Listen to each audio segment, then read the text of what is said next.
let's talk sports with Rick and Jack. Jack, how are you, brother? Wonderful, sir. How are you? I'm great. I'm great. It's really, hot week here in Vegas, and we're looking forward to our summertime. And triple digits. Triple digits, 108 today in Vegas. I hope this show's as hot as the weather because it's hot out there, but it's going to get hotter. That's Vegas this time of year, which is fun. That's when the pool comes in handy. Absolutely, and lucky for you, you have a wonderful pool, huh? I dive in every day after I work out. Rub it in, rub it in. No, it's we're humble people here, anyways. You know what I want to talk about first? What's that? Enlighten me. Well, let's talk a little bit of tennis. Okay. We don't talk much tennis. One of the Grand Slams are going on right now. Yeah. What's going on with tennis? French Open, clay surface. A lot of activity before the tournament even started. You all know what we're talking about. Naomi Osaka decided to withdraw from the tournament. For those of you that do not know, because she is working through some mental health issues, some personal issues, and she made it clear to the French Open authorities that she would not be doing interviews, the press interviews after or before her matches. Well, they didn't like that, and when her first interview came up, she didn't show up for it. She was quickly fined $15,000, threatened to be tossed out of some other big events, and I think the French Open made a real mess of it because they really weren't sensitive to her mental situation. We don't know what that is. She didn't really explain what her mental situation is. She says she's battling depression and stuff, and part of that depression is the clay surface. She's not that, like, that's part of her weakest surface to play on. And they highlight what her thing is. They ask the same questions, and they ask the same, in a sense, dumb questions, sometimes not even relating to the sport itself, or the match that they just played. So, it's like it takes a toll. And I saw a couple clips of other tennis stars, especially females, where these reporters ask these ridiculous questions, and it's ridiculous. So here's my take on the situation. She's what, 22-ish? 23, I think. So this generation, her generation, the thing is, if they have an issue, they're either gonna go TikTok, they're gonna tweet it, they're gonna something Instagram, like that. Whatever their platform, Facebook, whatever their platform is, they're gonna do that to have the conversation. But our generation, if we have an issue with something, we're not going on social media to go have that discussion. We're gonna go to the person, to the organization, and have that discussion with them. So that's where I think her problem started. You went to social media to have a discussion, but you don't have discussion on social media. You should have went to the French Open and talked to them about it, and you guys can talk. Then the French Open, it's our generation that are older that's running the French Open. Of course. So why couldn't we use this? Why couldn't they use this as a learning or a teaching opportunity to say, hey, that's not how we do business, but come here, let's talk, and let's address your issue. Why? Okay, so then, but here's the thing. It's part of your obligation. So who would you like, or how can we accommodate you? So then that way, it doesn't set a precedent for all of our top players to say, I don't want to talk to the media, and all we're going to do is fine them. And this is, in a sense, we're going to say these are supposed to be the adults in the room. But the adults did the same kid stuff that Naomi did, because I thought it was kid stuff, but in a sense, it was immature. At the end of the day, when you retaliate or you dish it the same way you got it, everybody loses, and they lose their biggest star out of the tournament. Yeah, and it puts a damper on the tournament. It definitely puts a negative effect on the tournament. And I know a lot of people that aren't going to watch and they're upset. But Jack, my whole thing is this: there's two sides to every story, and what you said about social media is so true. And I'll give you a perfect example. Bob Baffert found out that his horse tested positive for an illegal drug after winning the Kentucky Derby. The Kentucky Derby committee was not going to do anything about it. They were going to wait for the second test, and we're not going to react for several weeks. Bob Baffert gets wind of it and uses social media to defend himself. And you're right about social media. And he overreacted. He was overzealous because it's quieted down. We don't know what has happened, but he didn't have to do that. Take your victory, be happy, move on to the next race. Nothing said. It's the same thing with her, Naomi. Go to the people and explain why you need to not be in that room. Sit with the people, have a phone conversation, have a Zoom meeting. Don't go on social media and automatically say, well, I have mental issues, and lots of people have mental issues, and I'm not going to do it. Well, the thing that bothers me is this. Because of so many things happening in this world, and the sensitivities, the Black Lives Matter, and the so many different things that are happening in this world, everybody wants to snuggle up to the star, to the Bob Baffert, to Osaka. Right away, all the media comes out. Oh, I'm so sensitive to her. I'm this, I'm that. And they never, just to be on her side, they never look at both sides of the issue. And that's what's really bothering me here. And you got to, because let me ask you a question. Last night, you talk about going to the interview. The Portland Trailblazers lose a very big game in a 2-2 series against Denver. They lose a very big game. Damian Lillard had to go into that interview room after losing, being disgusted. In overtime, he scored all the points except 2. Cantor had 2 points. He scored all the points. He carried his team. He was very unhappy about what happened. He sat there and took the question. Was his mental health any better than hers right now? I don't know. Does he suffer depression? I don't know. But he stood up as an athlete, and that's your responsibility. You get paid lots of money. And you have lots of sponsors. Whether or not I don't have a job or I am making millions, your mental state is different. I know two different subjects. No, it's not. Responsibility and mental health. It's not responsibility. Just because I make millions. So Jeff Bezos, one of the richest men in the world, anytime somebody wants to have an interview with him, they have to have that interview because he's a billionaire and we all order from his store? No, absolutely not. He's not an athlete. So because you're an athlete, he is every time. As an athlete, he's not in a public eye. But what does an athlete have to do with anything? Because you have commitments to your sponsors and to the network and to the committee as the French Open people. Hey, listen, I am sensitive to people who have mental health issues. I am a guy who has worked so hard with 5 children to keep them well balanced. I know what it's about. I know what it's about, mental health, because I have kids her age, okay? So I understand it, but I also understand that they have responsibilities to the world in their job, what they do, and their families. Their responsibility is to themselves. In the end, yes. It's absolutely. And then guess what? Because you have a guy like, if you're willing to give up all the money you're making on your job or whatever it is. Because guess what? And when it comes to mental health, one of the funniest men in the world, Robin Williams, he made all of us laugh, and he was going through his mental health issues. And guess what? He hung himself. How many times did we ever think that, oh my gosh,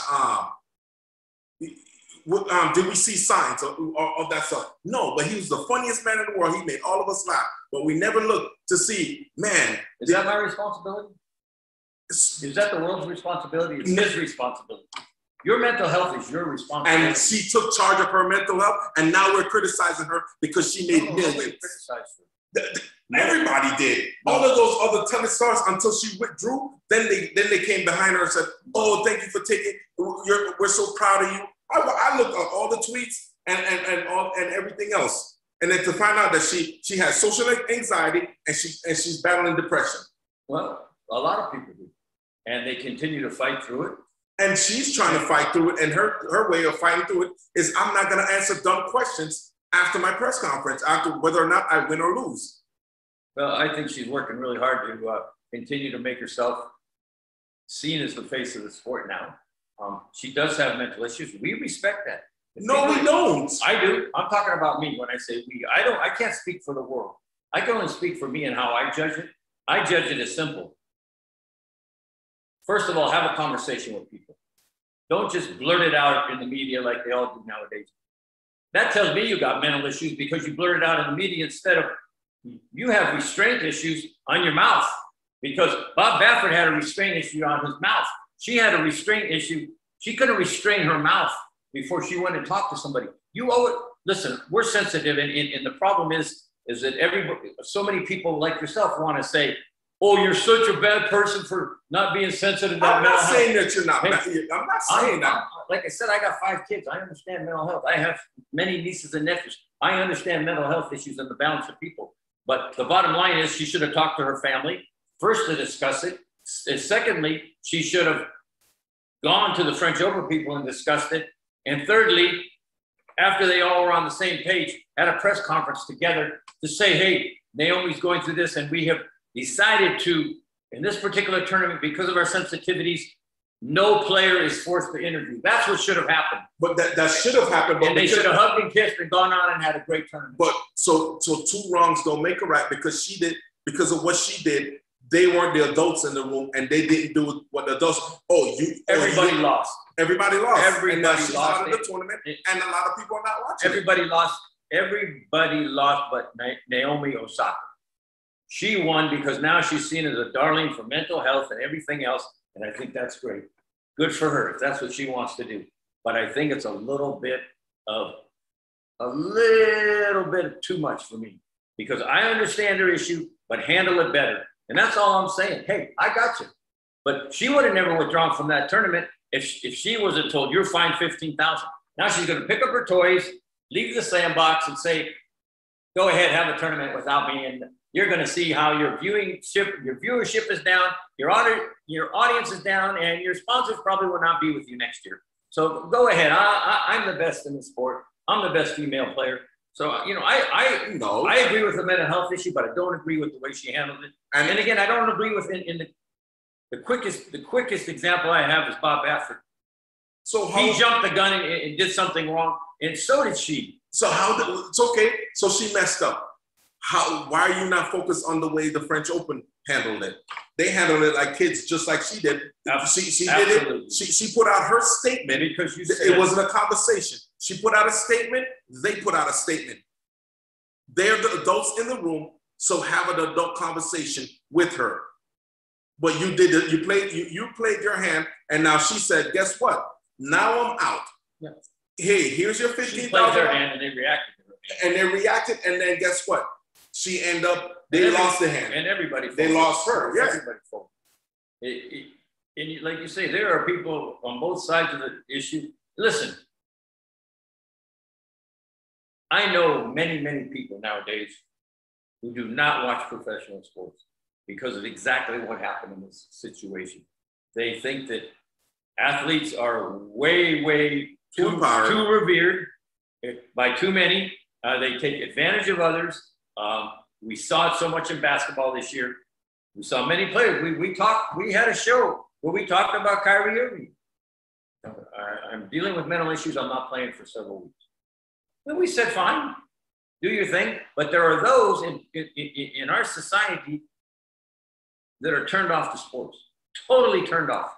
I'll ask somebody, hey, did you see that game last night? You know what they tell me?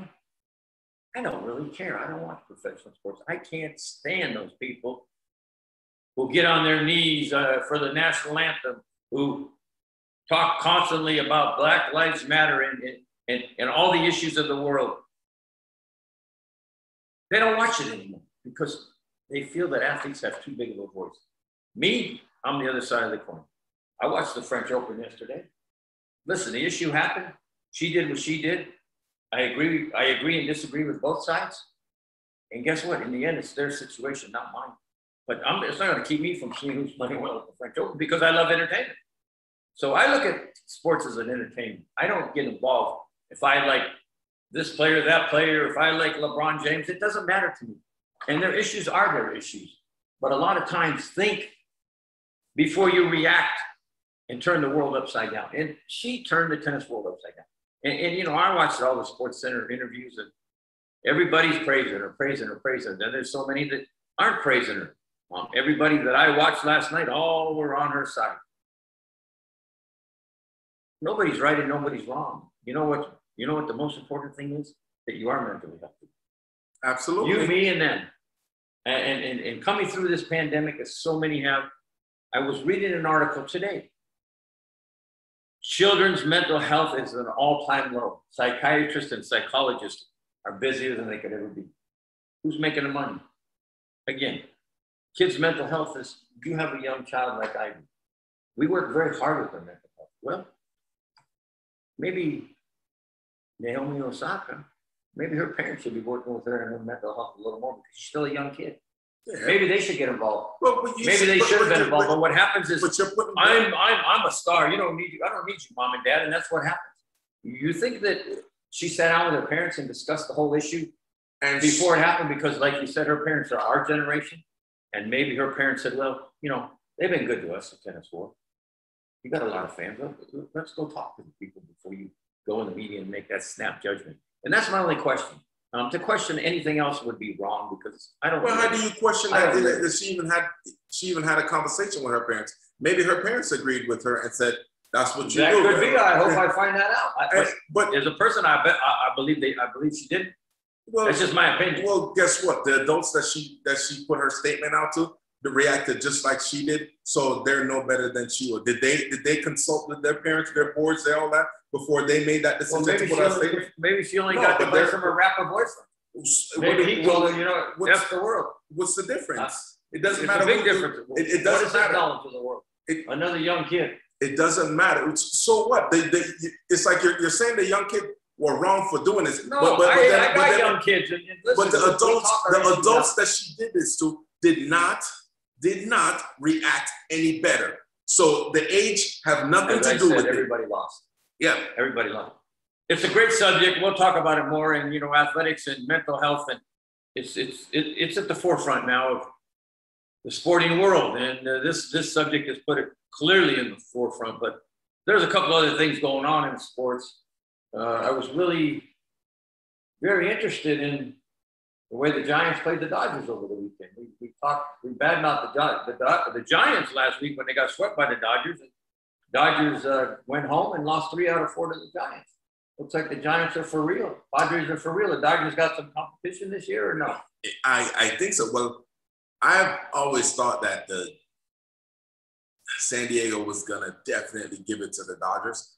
And the Giants came out of nowhere. And we're like, oh, well, I'm thinking, oh, it's a fluke. Eventually, it's going to. I thought it was a fluke. And guess what? They're winning ball games. They're winning ball games. They're winning, you know, the competition may not be at best, ball games. You know, except when they play in their division. But they're winning the games that they're supposed to. And they're winning the games that we didn't think they were supposed to. Yeah, as are the Padres. Yeah. Dodgers are what, in 3rd place? It's very close. But who's the best baseball team you've seen this year? Who's the best team? Who do you think is, after, you know, we're getting close to the halfway point in this season, who's any good? Who's the best team? I know there's a lot of bad teams. There's a lot of bad teams. Teams like Detroit, Minnesota, Kansas City. Those are bad ball. Cincinnati, bad ball clubs, man. Angels. Those are all bad ball clubs. But who you like? Who's your front runner right now to win it all? I know it's early and we played, what, 55 games? It's a little, 50 games maybe? It's a little premature to ask that right now in the season. But even though the Dodgers are in 3rd place, I still like the Dodgers. I am. And the Padres, I'm still not convinced with San Francisco right now. I do like the A's. They're up and down, like most teams do. But this is how most teams are. I'm still not convinced with my New York Mets. Yeah, another up and down too. Yeah, and it's frustrating. That's Did DeGrom win last night? I saw he was pitching. I was looking at so many sports. Did they win? I didn't even see the final. Yeah, I know he was pitching, but I didn't follow the Mets last night. The thing that I noticed is, for me, Tampa Bay is an outstanding team. And, you know, they were in the World Series last year. I always look at teams that got there and didn't win it. So many times they come back and win it the next year, or play very well and get involved again. But Tampa looks like a dominating ball club right now. And you look at their lineup, and you don't really see any big names there. But that is a good ball club. They play baseball the way it's supposed to be played. And Tampa Bay looks like, it's funny to me, you know, it's like these things are cyclical. Tampa Bay Buccaneers win the Super Bowl. The Lightning look real strong to win the Stanley Cup. Look real strong in hockey. And you got Tampa Bay in baseball looking real strong. So they could win 3 titles in a row, just like they used to do in LA. And just like, you know, of course, the easiest one to remember is New England and Boston with their sports. When the Red Sox would win and, you know, the Patriots would win and the Celtics would win. It's like that, and they're kind of on that roll in Tampa. Yeah, I guess even I would just go ahead and say, like, LA, who has the best sports? I'd say California, the state itself in California and Florida, you know, in the last couple of seasons, they've represented in the championship. Yeah. Which is crazy to see that, you know, we have so many more other states out there that. Yeah, well, you look at, not even represented. You look at Texas, for example. What are they doing? Nothing. They have all those sports teams: football, basketball, baseball, hockey, soccer. What are they winning in Texas? Nothing. But you're right, East Coast, West Coast. Florida is, wow, what a year they're having. Mm-hmm. What a year. And, you know, last year was the Lakers and Dodgers. And even, so what a year they were having. And, you know, it's. Well, even what the Heat represented for Florida last year in the playoffs for the finals, you know, it's just so happened that the LA team took it. Like, that's what I'm saying. You're going to go on and mention Miami? Would they? The Heat? Well, I'm just saying. I'm just saying that last Milwaukee beat the heck out of them. Wow. But Florida and California, yeah, dominating sports. And you think about that, and you look at the Golden State Warriors, how many great years they had. Yeah. You know, 3 rings, and, you know, the Dodgers where they are now. So, you know, the sports, we're lucky. I mean, we're in Vegas and we got our own teams here, but, you know, I'm from LA. I follow my LA team. You know, like you, I love sports. You follow your New York team. So we still follow the teams, you know, from where we come. But it's been a lot of fun just watching the Florida area with, again, the Buccaneers, incredible Super Bowl run. And now the Tampa Bay Lightning. They're literally lightning. That is a good hockey team. But Colorado Avalanche will have something to say about it. Or let me ask you before we close. I know we've had a fiery type of show today related to certain things. What do you think about the Golden Knights? Are they going to come back, or they took a shellacking from the Avalanche, Colorado Avalanche? They took a beating, and then they played bully hockey at the end, which I didn't like. But are they going to come back and get in this series, or what's going to happen with the Golden Knights? Or are their egos so bruised that they're done? No, they're going to come back big time. In fact, Marc-Andre Fleury is going to be in the back in goal in the net tonight. It's just he needed a day off. They put Leonard in. Leonard hadn't played since like May 14th or some crazy. Yeah, he had a lot of time off. So and the Avalanche, they were ready. You know, they took home the President's Cup, and they basically had the Knights. They had the tiebreaker for the season. So it's not like the Knights are not familiar with them. What they did do, though, is the way they were playing to end the season, like they were scoring a minimum of 3 or 4 goals for the season at the end of the season, and they continued right along that path in the playoffs. And guess what? The Knights got a piece of it too.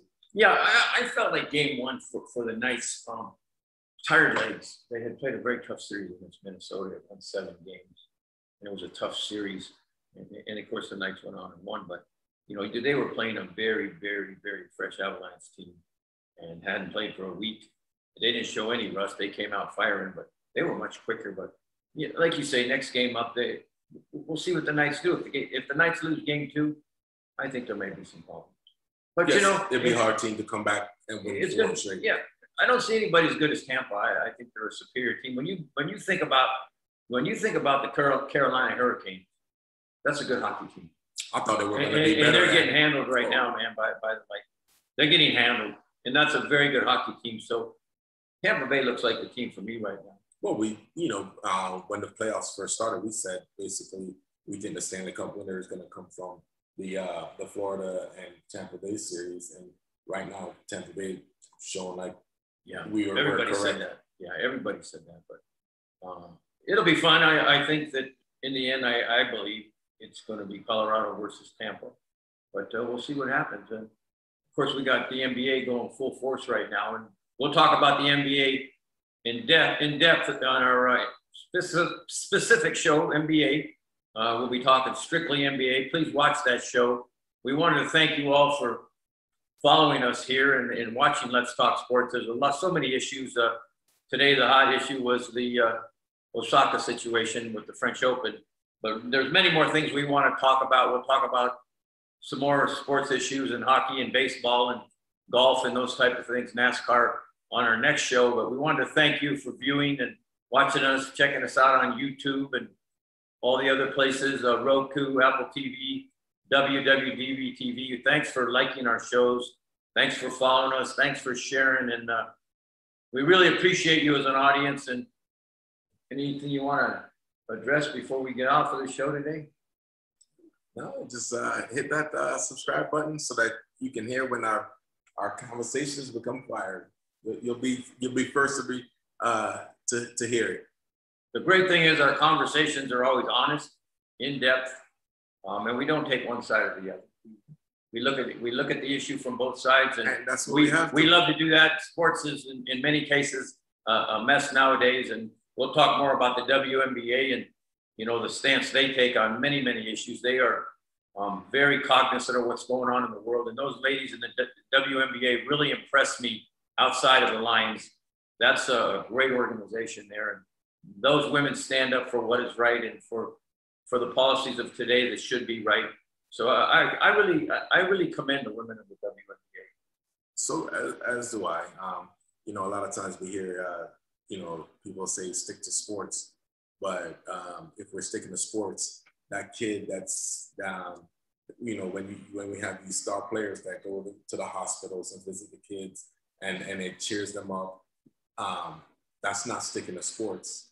So what's the difference? The difference is, hey, what they are doing is they're concerned for more than themselves. They're sticking to humanity. Yes. And let's face it, humanity and our fellow human, our fellow person in the world is what it's really about.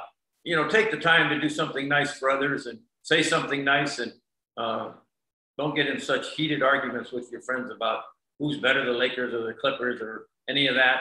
The bottom line is... But if you want to know who's better, tune into our next show. You heard it here.